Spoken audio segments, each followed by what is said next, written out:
High, good morning.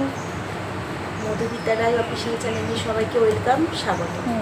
চলো আজকে সারাদিনের ব্লগটা তোমাদের সাথে একটু শেয়ার করি, দেখাই, দেখো কেমন লাগে। চলো সারাদিন কেমনভাবে যায় সেটা দেখো, তোমরাও সারাদিন ভালোভাবে কাটাও। চলো আজকে সারাদিনের ব্লগ শুরু করি।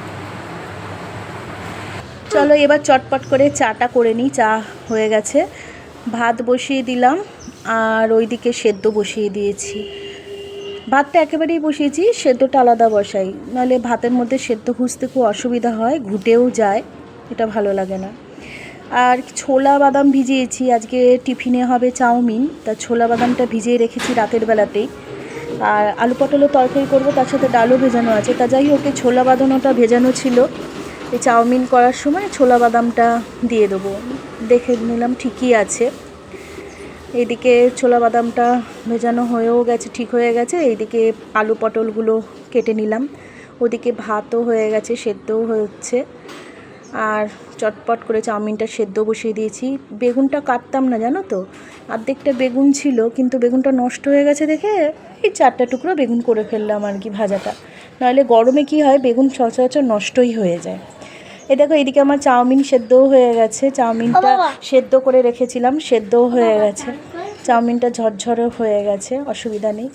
সেদ্ধ করে করার পরে এই ডালগুলো, এবার এই ডালগুলো একটু দেখে নিই। হ্যাঁ চলো, ডালগুলোও ঠিক আছে।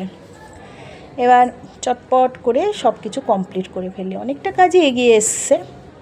তো যাই হোক, এই দেখো এইদিকে চাউমিনটাও বসিয়ে দিয়েছি আমি, চাউমিনটা কড়াইতে বসিয়েছি। সকালে সবাই খেয়ে নিলাম, চাউমিনের উপর পেঁয়াজ আর শসা দিয়ে একটু পেঁয়াজ দিয়ে খেয়ে নিলাম। দুধটা জাল বসিয়ে দিয়েছি, দুধ জালও হয়ে গেছে। চলো এবার ছেলেকে খাওয়ানো কমপ্লিট, সব কিছু শেষ করে ডালটা এবার বাটতে বসি।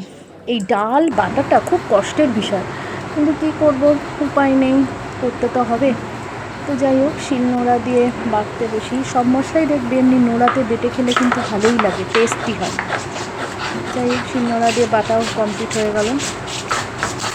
ডাল বাটতে খুব কষ্ট হয় আমার, জানো তো, কিন্তু কিছু করার নেই। আজকাল তো বলতে গেলে শিলনোড়া বাটা উঠেই গেছে। তো যাই হোক, শিলনোড়া বাটা হয়ে গেল।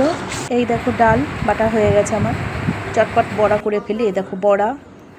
আর এইদিকে আলুটা ভাজা বসিয়ে দিয়েছি, আলু পটলে যে আলুটা ভাজা, আলু পটল ভাজা হয়ে গেল। চটপট করে আলু পটলের তরকারিটা বসিয়ে দিই।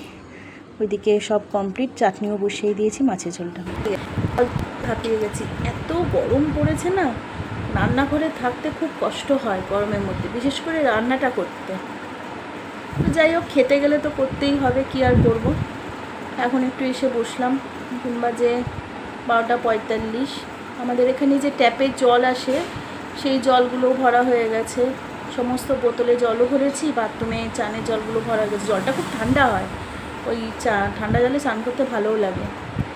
তা দেখলে তো আমি ডালগুলো বাটলাম, বেটে বড়া টড়া হয়ে গেছে। এবার আলু পটলের তরকারি করব। ওই আলু পটলের তরকারির মধ্যে ওই ডালের বড়া দিয়ে খেতে আমাদের এখানে সবাই খুব ভালোবাসে, জানো তো।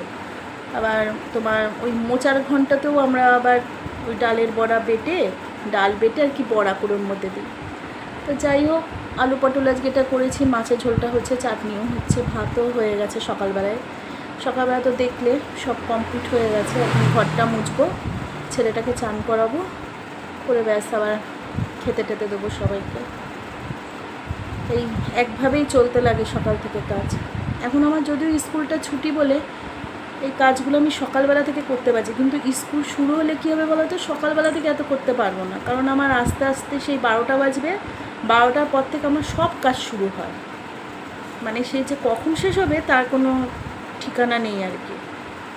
তো চলো দেখতে লাগো আমার পরের পার্টটা, আমি কি করি করে রান্নাটা করতে করবো। এখানে যে খাবার রেডি, আলু পটলের তরকারি, মাছের ঝোল, এটাই সবাইকে দিই। Bye, good.